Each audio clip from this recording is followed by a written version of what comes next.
Hello everyone, welcome to yet another episode of Thoughts on Education. Today with us we have a thoughtful leader, SF Chandrasekhar sir, who is the professor as well as chairperson for the HR area in Sivasivani Institute of Management, one of the top management institutes in Hyderabad.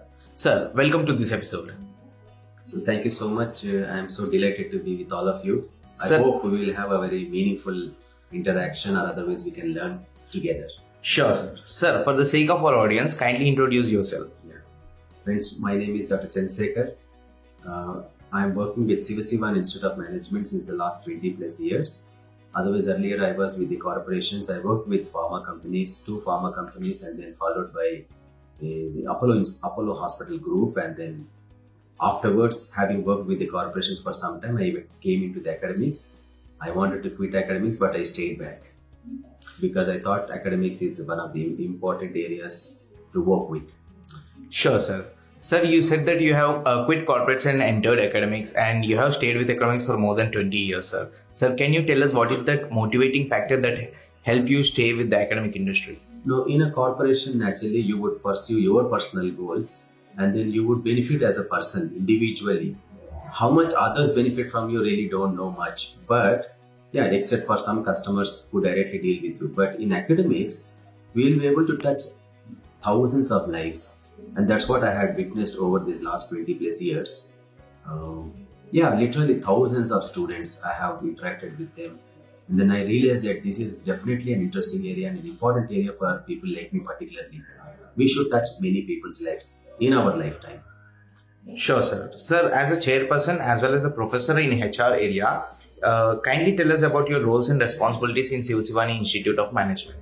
Normally in academics, anybody, those who are involved in teaching, would primarily be teaching. That's the primary role. In addition to that, as you graduate to the next levels like associate professor, and so on, one would be involved more in researching, conducting training programs, conducting consulting programs. In addition to that, we'll also be doing a lot of administrative work. So I think our work is expanded more as we graduated to the next levels or higher levels. Besides all that, we also be overseeing, supervising, providing leadership to quite a lot of other academicians or budding academicians. Sure, sir. Sir, being a chairperson in the HR area, can you tell us about the latest trends in the HR domain, sir? Yeah, definitely.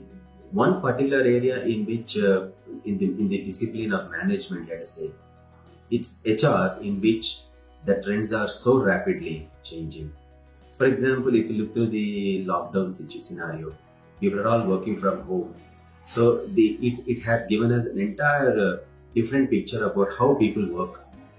And particularly when you are not in face-to-face contact with each other, and then your boss is not there around, your colleagues are not there around, how would you work from your home? So it had given quite a lot of, lessons to learn. So we are redesigning our workplaces.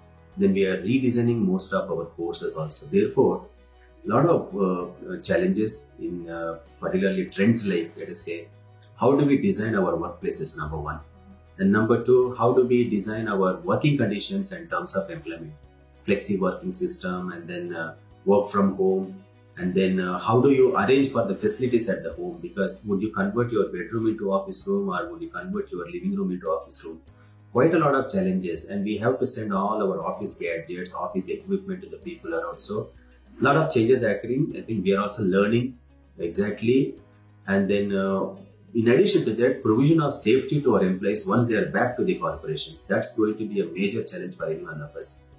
How do we protect our major resource called human resource? That's the most susceptible resource of all the resources. Therefore, we have to think of using all our conventional understanding and knowledge as well as use technology. So we have to adopt analytics approach. We have to think of how to engage our employees. These are emerging trends as I understand today. Sure, sir. Sir, being the chairperson of the HR area at SSIM, can you share us a little bit insights about the program structure of HR and OB in SSIM? Like any other business management education, in Sivasivani also we offer HR specializations. In fact, we offer at major level as well as minor level. So students have an opportunity to choose either at major. If they are majoring in HR, they will be provided with the inputs in what you call the hard side and the soft side of the HR functions. So the hard side, we would provide them with compliance, law, industry relations, and so on, trade unions, working with the government bodies, the working with the unions, and so on. But at the same time, the soft side of it also, we give inputs in fields like human resource development, performance management, talent management, and so on. These are some of the courses that we offer, in addition to compensation management, organization development, and the like. Sir, now that we have discussed the curriculum, can you share us a little bit more light on the exposure that the students get apart from curriculum, like projects, internships, etc.? In fact, we were the pioneers in adopting what we call real-time internship. As early as probably, I would say, somewhere in 2006, we started it. We were in fact the pioneers across the country.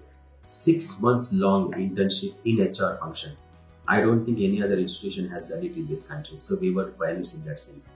And therefore, our students would get much better advantage when compared with the others, because here we give them instruction in the classroom, at the same time they'll have internship in the corporations for 6 months.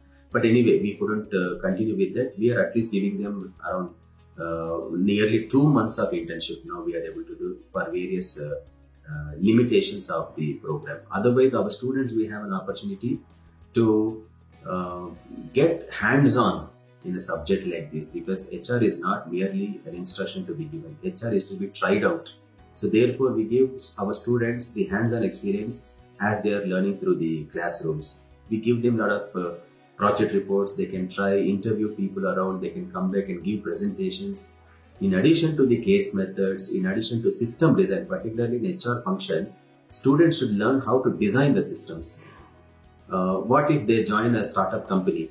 In a startup company, they have to design a system and then implement it, evaluate it in real time, find out the lessons learned, and then refix that system and then redo.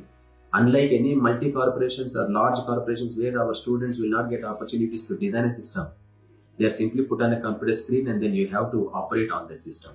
So therefore, our students would get an advantage of learning this subject right from the scratch. It's not merely the classroom, but also through exercises, through case method of instruction, then process charts, flow charts we would give them in as instructions, so that they would learn how to design the system.